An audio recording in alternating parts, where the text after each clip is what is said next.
Today we're going to cover how to set up a MailChimp email account for your lodge.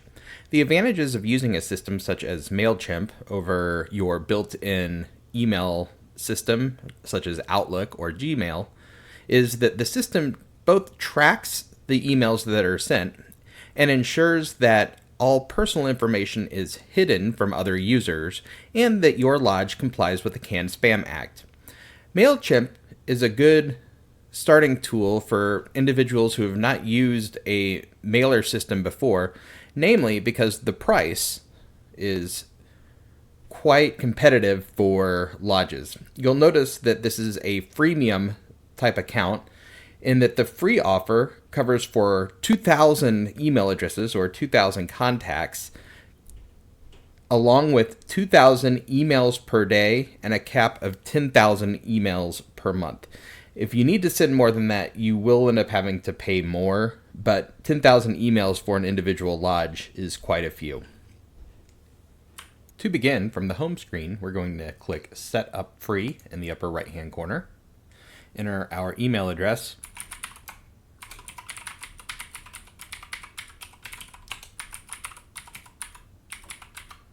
and insert a password.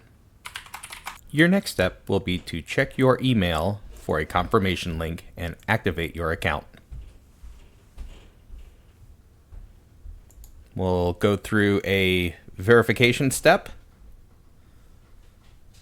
and it will ask us one more time which account we want to set up. And of course, we're going to start with the free account. We'll insert our personal information and continue. Our next step in setup is to add your physical address. This address should be your lodge address or a post office box where you receive your official communications for your organization. This is as part of many international laws that deal with spam. And in the United States, specifically the FTC's anti-spam or CAN-SPAM law. Enter your appropriate street address for your organization and click Continue. From here, it's going to ask you some information about your contacts, and I'm optimistic that most of you have a list of contacts in a Grand Lodge database that you will be able to import, and we're going to go over how to do that import shortly. So for the sake of today, I'm going to say yes, and then I'm going to say 500 or less and press Continue. What we plan to offer is Other, and it says list your unique product or service. We'll say Fraternity.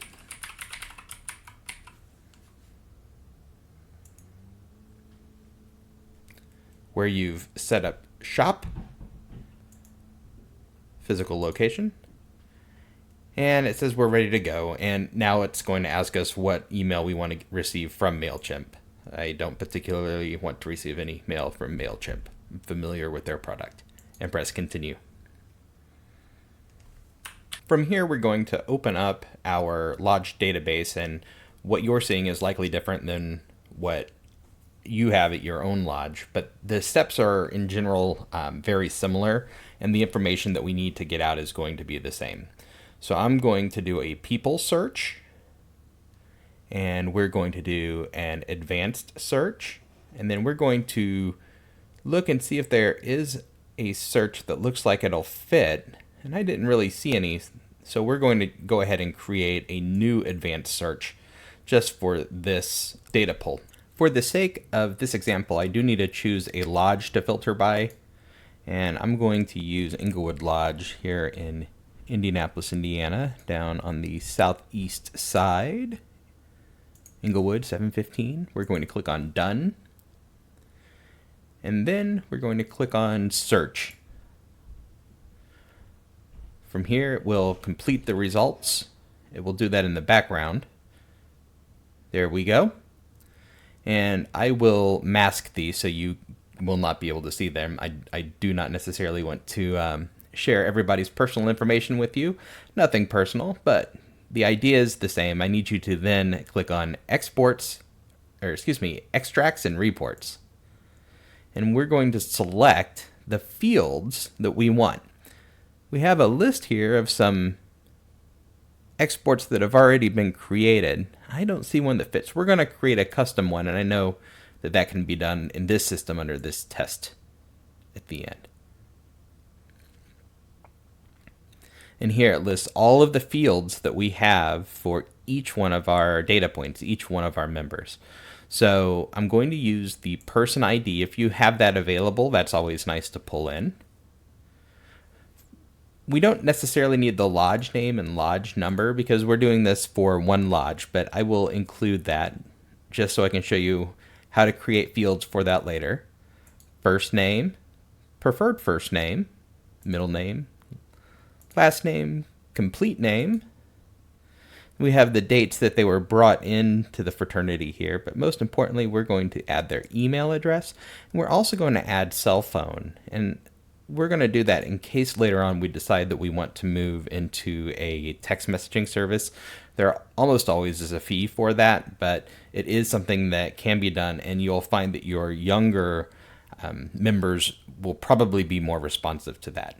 After we've selected these fields, at least we need their first name, last name, and email address at a bare minimum, or their full name and email address at a bare minimum. We're going to hit next, and it's going to perform the export as a comma delimited text. So that's a CSV file.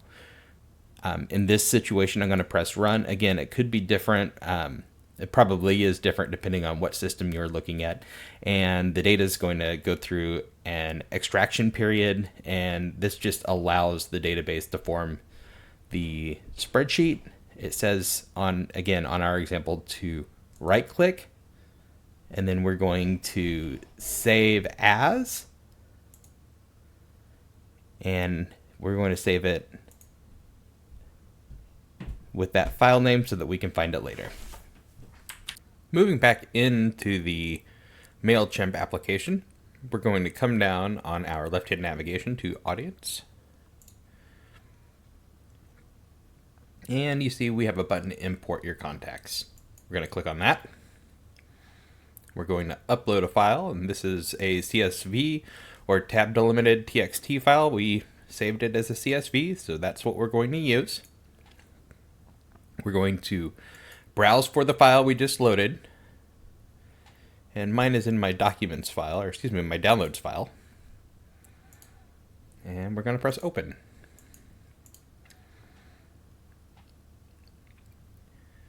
It asks us if we want to upload our contacts. We're going to hit continue to organize, and it's going to ask us to set a status. We're going to set the status as subscribed. You should only be working with individuals whom you have permission to contact, and in the United States, if they're a member of an organization in general, you're able to contact them about things having to do with the organization. If you're doing this a second time or updating contacts a year after the original upload or so, we're going to make sure to click that checkbox just so that it goes in and it doesn't cause a duplicate entry, but it goes in, and if somebody changed their email address or somebody changed their name, it would get updated in our system instead of creating a duplicate record. Now we need to tag our contacts. So we're going to see how we're going to tag these. We're going to call them members and continue to match. With the free version, there's not a whole lot of tagging that we can do. Now on the next screen, we're going to begin matching up the data that we imported with the fields inside of the MailChimp software. So we're going to go through and we're going to click on each column, and we're going to say what that is. So our first one was that ID number. I do not see a good field for ID number, so we're going to create a new field, and we're just going to call it ID. And in our database, these are all numbers. Confirm. Lodge number. We're going to create a new field and call it lodge number. And I said you didn't have to import that one, but if you did, go ahead and put that in. If you are a regional rep and you are pulling in multiple lodges, this could be a great way of keeping those straight. And this is a text field. Actually, no, in this one it is a number field. Lodge name. Again, that field doesn't exist in MailChimp, so we're going to create it. And that is a text field. Member number. So we are going to call that member number. And set that to number. Confirm. We have more we need to fill out. Prefix we didn't import. See if there's a do not import. I don't see any, so we're just going to hit cancel. And hopefully when we click on finalize in just a moment, it will skip that one. First name, it detected. Preferred first name, it did not detect, so we're going to click on that and we're going to see if there is a good name for that. No. So we'll create another new field. And that is a text field.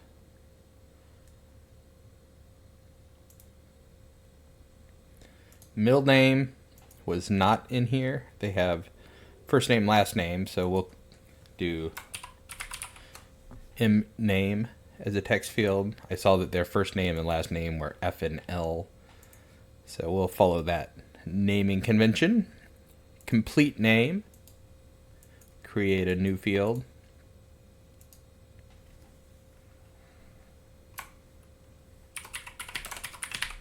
And it's text. Date is our Master Mason date. So I'm going to create a new field and we'll call that date. And that'll be a date.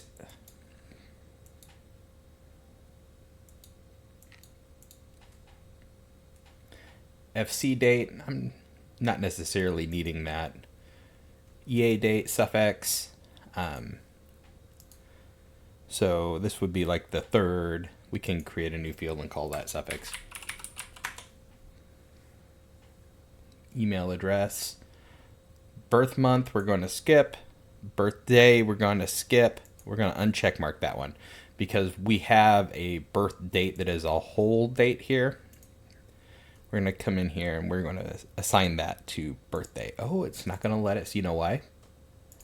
Because it thinks it's here. So we're going to take this and we're going to create a new field and call this birthday. We're still not going to import it, but that should get rid of our error where I couldn't pull the entire birth date in because it was already being used. It'll only let you use each column once. Birth year, home phone number.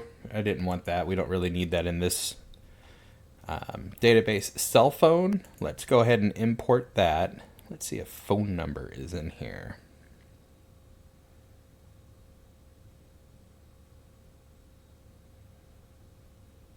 I do not see it. So we'll create cell phone.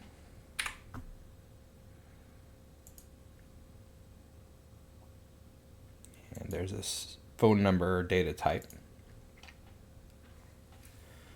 Full address, I don't need that. I'm gonna just look real quick. I don't think I need any other information.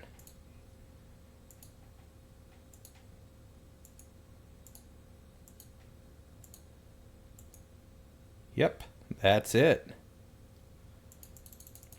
So underneath that, you see that it says that 14 columns will be imported, 52 will not. And then I'm going to click Finalize Import. It says we're going to bring 35 contacts in, which are going to be the only ones that we probably have email addresses for. So this is why it's important to collect your email addresses. Complete import. And that's where we're going to pause. Right, now we're going to come back and begin to build our campaign. So we're going to click on Start a Campaign. And a campaign simply means an email, or sometimes it can be a series of emails. So we're going to start going through the fields. We're going to begin by naming it. And usually when I put out an email, I use a standard naming system. And I usually do the year, underscore the month, underscore the day. And then a little bit about what the email is going to be about. And since this isn't actually my lodge, I'm not going to send anything, but I do want to show you that it is important to have some kind of a naming nomenclature as you enter into your emails. So it shows here it's going to go to our 26 recipients that we just uploaded. And the next one is we have to add a from. So it's going to want us to verify an email address that it's going to come from. And it already has verified the email address from earlier. So I'm going to use that one. If it's something different, if you change this, it may prompt you to validate that email address. Just follow the directions to do that. And then we're going to get on to our subject line. We're going to click Add Subject. So subject lines are important with emails, because this is actually what gets your subscriber to open the email. So I like to go to a website called Emojipedia. So emojipedia.org. And then I like to look for an emoji to start off my subject lines with. So today we're going to look, and I'll use, let's just type hello and see what comes up. There's a waving hand.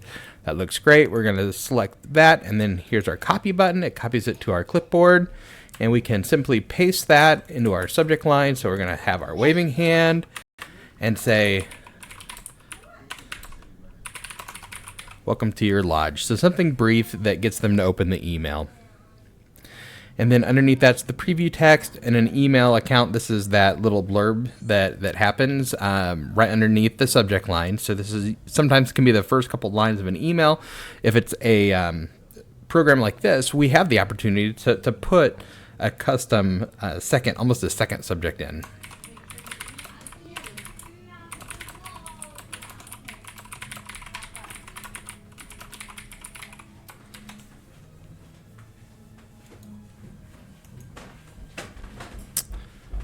We're going to scroll down, click save, and then now we get to the fun part. We're going to get to the content design.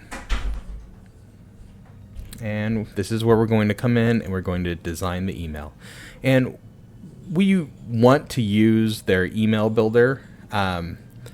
So we're going to go straight to their new builder. It's a little different to use, but they are moving to this, and hopefully it is a lot easier for you to use. And I'm going to kind of walk you through where to get some assets for this. So we're going to begin by opening another browser tab, or I'm going to go back to Emojipedia here, and we're going to go to the Indiana Grand Lodge's marketing page, which is inglmarketing.com. When we arrive at the PR and Marketing Committee's landing page for the Indiana Grand Lodge, we're going to scroll down and click on SelfService Templates.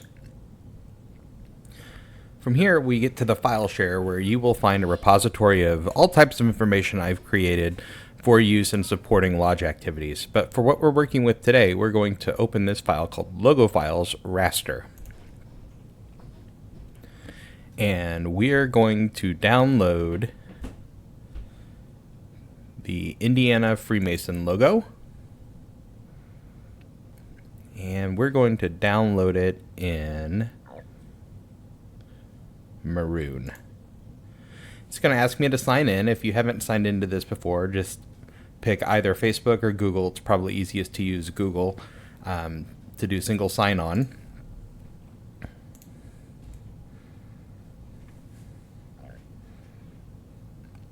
And then if you click on it again, it will begin the download, or let you right-click on it and do a save image as. And we'll just save that into a place where we know where it's at. I'll save it into my downloads file. I already have it on my computer. But just to walk through it today, we'll download it there.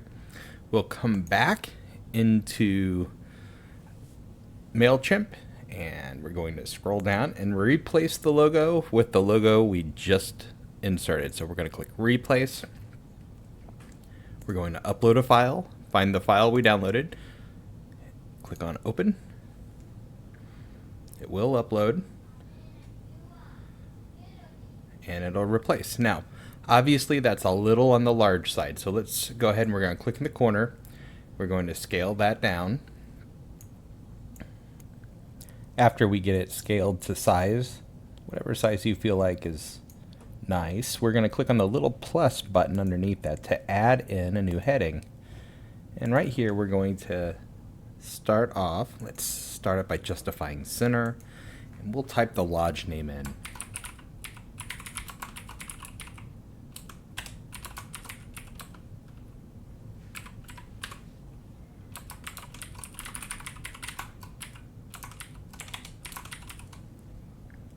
Yeah, the pipe doesn't work there like I thought it would, so let's just replace that pipe with a carriage return. And if you want, you can color this by coming up here and selecting different options. So there's bold, italics, underline, colors off to the side. Sorry about that. You can pick different colors that work well. If you're looking for a color and you're here in Indiana, you can come back to the Indiana Grand Lodge marketing site and open up this brand book. And you can scroll down through all the different logos that we have.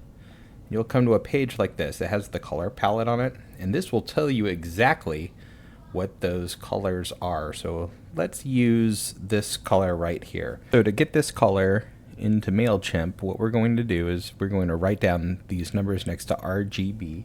If you might have guessed, that's red, green, and blue levels. So it's 52, 53, and 121. Now we're going to come back to our MailChimp editor and we're going to highlight the entire section that we want to change colors. We're going to come over here, we're going to click on colors, text, and then we're going to click on the plus button. And here's where we're going to enter our R, G, and B values. Now, I will give you a warning that this is a little finicky in that when you type a number, it jumps the cursor back over to the body section. So you kind of have to click in the box for every number that you want to put in. So let me show you. So I'll type 5, and then you see it actually brought my cursor back over here. So now to click the 3, I have to click next to, or sorry, the 2, I have to click next to the 5. And the same thing with the G value of 53. So I have to click 5, mouse click 3, and then blue 1, mouse click 2, mouse click 1. And if you do make a mistake and you accidentally delete your information here, there is an about button right up here at the top. So that's how you change your color, and you'll just continue through your files here or through your email and update this to what you want it to say. So this would be your headline in the first layer of information. And then now we get to an image that we can put in. So we're going to click on the image box, and you'll see over again on the left there's a replace button. We're going to click on that, and we're going to upload a file. I've went ahead and put a image of Inglewood in my browser, in my Explorer. We're going to click on that, and you see it adds that. Continue down. You have the ability to click on the plus and add some additional information if you need it. And then there's a button. With the button text, we want to mouse over until we get the green line. When we get that, we can click in it, and you'll see on the left-hand side that it gives us all of our fields. We can adjust the alignment of the button, the shape. It's rounded, pill-shaped, or square. The style. The color. It's always nice to have a nice bright colored button. But most importantly, you need to have a link, what that button links to. And it's important when you put this link in to usually always begin with HTTP, hopefully S for secure, / www. And today we'll just say inglmarketing.com, which is the website we've been using. Yep. You have the same opportunity below to click in this group and put links in to your Facebook, your Instagram, Twitter, your website.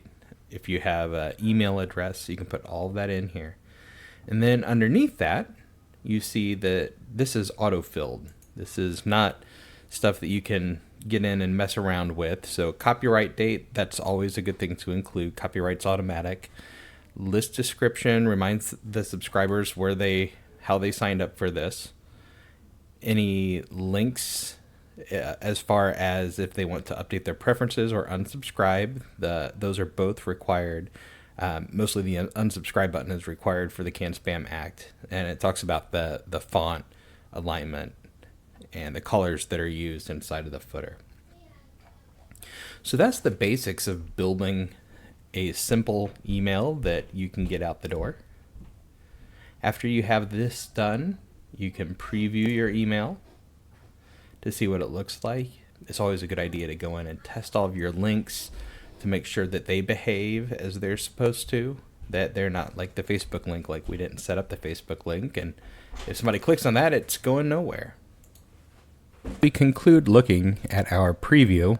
There is one more very important thing to check, and that's the mobile view. We're going to click on the mobile icon up at the top of the preview screen, and that's going to shrink it down to the size of the smallest mobile phone that is commonly used. And we'll see that we have some problems with this, such as the word Inglewood goes to a new line too soon, and so does the word Indianapolis. So we're going to make a mental note that we're going to need to decrease the font size of that. We can't do that in this view because this is the preview mode. And as we scroll down, we also notice that the footer information is justified off the side of the screen, so we will change the justification of that. It's important that we ensure 100% compatibility with our mobile view, as more than 50% of your viewers will read the email on their mobile device. So we're going to click Exit Preview Mode and go back. We'll click on this, highlight the title, and we're going to see if we can lower the text size. So this is a H1 or heading 1 text size. We'll click on that, and let's move it down to a heading 2 text size. And then this information in the footer, we will align left. Now we'll click on Preview one more time. Just do a quick once over in desktop, and that looks correct. Now we'll view in mobile. And there, that looks much better. Some of this is getting clipped here. The plus with that is this bar usually does not show up on a mobile device that size. So we're going to exit preview mode and click continue. From here, it's going to say some errors. I have an error. Let's see what this says. To send your email, remove or replace the placeholder text. So we left some placeholder text in there, like add button text. So it says that needs done still. And I did that on purpose. I didn't realize that it was going to keep me from going to the next step. So we're going to go in here and quickly change that text.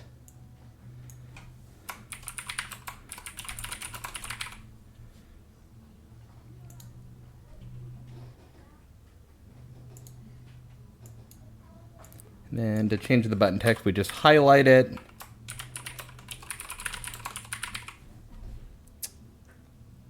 Do a quick preview one more time just to stay in that habit.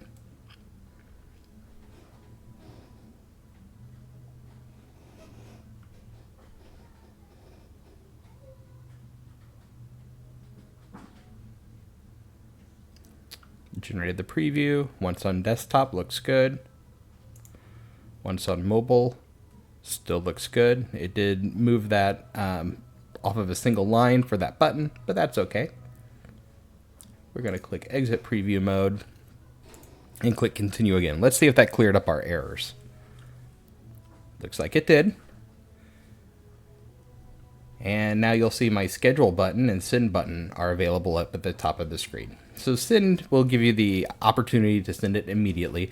Like I said, I'm not going to send this because I'm not a member of this lodge. I just wanted to use it to show and give an example of how to do this. So then we're able to come in and we're able to set up a schedule. It looks like they're going to charge you for an upgrade on this. So a lot of times it's fine just to click the send when you have it done, or you can set a reminder on your phone to log in on the web app of MailChimp and hit the button to go. But there isn't the ability to send at a specified time. But it looks like that's the essential plan. I think that's $10 a month, which if it's important to you, $10 a month might be worth it. You can also connect this to your Facebook page, your Twitter account, and your Instagram account for your lodge and allow MailChimp to post to that. It's a very popular thing to do. So finally, I'm going to cover some general navigation inside of MailChimp. So under Audience, it's going to show you your lists of individuals that are receiving your messages. Campaigns is where you go, and you'll see all of your campaigns will come up below here. So if you have to save and come back later, this is where you'll go to be able to click on Edit. Automations are nice, but I have the assumption that they'll charge for this also. So they may have some basic automations. So there's like a welcome new contacts email. So once you get up and going, you can create a welcome message that when you insert a newly raised brother in, when you insert their information into the account, that it'll automatically send them a welcome message so that they have your email address and know to start looking for that information. You can even do that as they're finishing the third degree and say, we've added you to our email list. We will keep you up to date of what's going on. Please, when you get home tonight, look and make sure you see that and make sure it's not going into your junk or spam folder. Reach tag contacts. This is usually a larger CRM automation where you may have different types of contacts. You may have different types of suppliers. Again, this is something probably that at the lodge level you won't use unless you do upgrade it. You could come up with a tag customer list and have your officer line, your past masters, your members as different segments. And if that was how you brought your information in or set your information up, you could email those tag contacts basically by the click of a button. Recover abandoned carts is used in e-commerce unless you're selling things. Probably won't use that, but this is when you get those emails the next day and it's like, hey, we saw you looking at this. We think you should come back and buy it. So that's part of e-com. And I think a lot of that is going to finish these off. The neat ones, the say happy birthday, these can be fun. And this is one of the reasons that I had you bring in the birthday. You can actually create an automation that sends people a happy birthday message from your worshipful master or your president of your club, etc. And you just follow the journey builder as it gives you prompts. It's pretty straightforward. That's the nice thing about MailChimp. It's very straightforward. The prompts are pretty easy and everything's pretty consistent. I'm not saying that other programs like Constant Contact aren't worth it, but they tend to be a bit more expensive and they have a lot of bells and whistles in them. And you can kind of go through and look at the rest of this as you continue to play with MailChimp and see if there's anything in here that is beneficial to you. If you want to create a email list of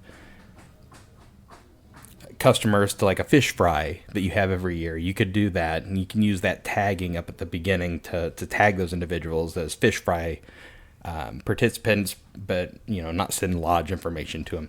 That's all kinds of great fun stuff that you can use an email CRM system for.